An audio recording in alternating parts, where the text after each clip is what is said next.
Hi ಸ್ನೇಹಿತರೆ, ಎಲ್ಲರಿಗೂ ನಿಶಾ ಕನ್ನಡ ಚಾನಲ್ಗೆ ಮತ್ತೊಮ್ಮೆ ಪ್ರೀತಿಯ ಸುಸ್ವಾಗತ.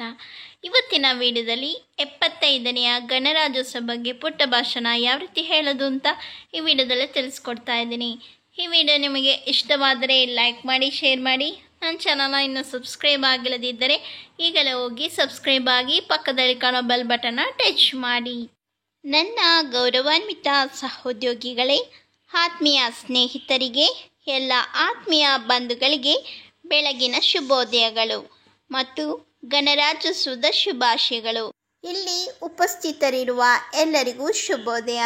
ಗಣರಾಜ್ಯೋತ್ಸವವನ್ನು ಪ್ರತಿ ವರ್ಷ ಜನವರಿ 26ರಂದು ಆಚರಿಸಲಾಗುತ್ತದೆ.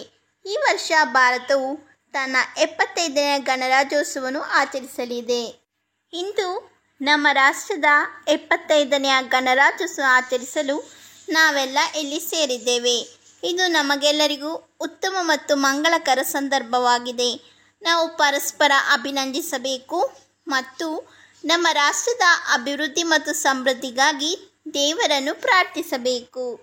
ಗಣರಾಜ್ಯೋತ್ಸವ ದಿನ ಪ್ರತಿಯೊಬ್ಬ ಭಾರತೀಯ ಪ್ರಜೆಯು ಹೆಮ್ಮೆ ಪಡುವ ದಿನವಾಗಿದೆ. ಪ್ರತಿ ವರ್ಷ ಭಾರತದಲ್ಲಿ ಜನವರಿ 26ರಂದು ಗಣರಾಜ್ಯೋತ್ಸವ ದಿನವನ್ನು ಆಚರಣೆ ಮಾಡಲಾಗುತ್ತದೆ. ಭಾರತದ ಇತಿಹಾಸದಲ್ಲೇ ಗಣರಾಜ್ಯೋತ್ಸವ ದಿನ ಮಹತ್ವದ ದಿನವಾಗಿದೆ. ಈ ದಿನದಂದು ಇಡೀ ದೇಶವೇ ಸಂಭ್ರಮಿಸುತ್ತದೆ. ಈ ದಿನವು ದೇಶ ಸ್ವಾತಂತ್ರ್ಯೋತ್ತರ ಗಣರಾಜ್ಯ ದೇಶವಾದ ಐತಿಹಾಸಿಕ ದಿನ ಮತ್ತು ಸಂವಿಧಾನ ಜಾರಿಗೆ ಬಂದ ದಿನವಾಗಿದೆ. 2024ನೇ ಇಸವಿಯಲ್ಲಿರುವ ಭಾರತೀಯರಾದ ನಾವೆಲ್ಲರೂ ಜನವರಿ 26, 2024ರಂದು 75ನೇ ಗಣರಾಜ್ಯೋತ್ಸವ ಆಚರಣೆಗೆ ಸಜ್ಜಾಗಿದ್ದೇವೆ. ವೀರ ಶಿವಾಜಿ ಮಹಾರಾಜ್, ಮಹಾರಾಣಾ ಪ್ರತಾಪ್ ಮತ್ತು ಸ್ವಾಮಿ ವಿವೇಕಾನಂದರಂತಹ ವೀರಪುರುಷರ ಈ ನಾಡು ಯಾವಾಗಲೂ ಚಿನ್ನದ ಹಕ್ಕಿಯಂತೆ ಬೆಳಗಲಿ.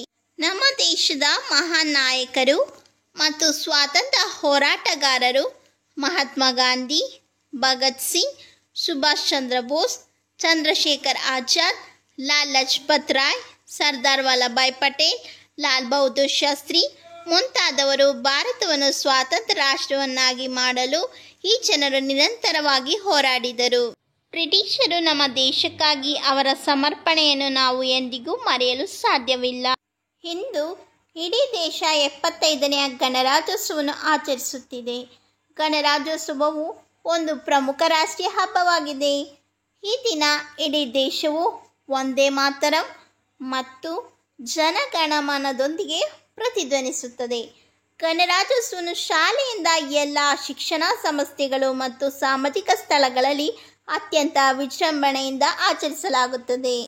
ಈ ಶುಭ ಸಂದರ್ಭದಲ್ಲಿ ಇಂದು ನಿಮ್ಮನ್ನು ಉದ್ದೇಶಿಸಿ ಆ ಮಹಾನ್ ಕ್ರಾಂತಿಕಾರಿಗಳಿಗೆ ನನ್ನ ಗೌರವ ಮತ್ತು ಶ್ರದ್ಧಾಂಜಲಿಗಳನ್ನು ಸಲ್ಲಿಸುವ ಮೂಲಕ ನನ್ನ ಭಾಷಣವನ್ನು ಕೊನೆಗೊಳಿಸುತ್ತೇನೆ.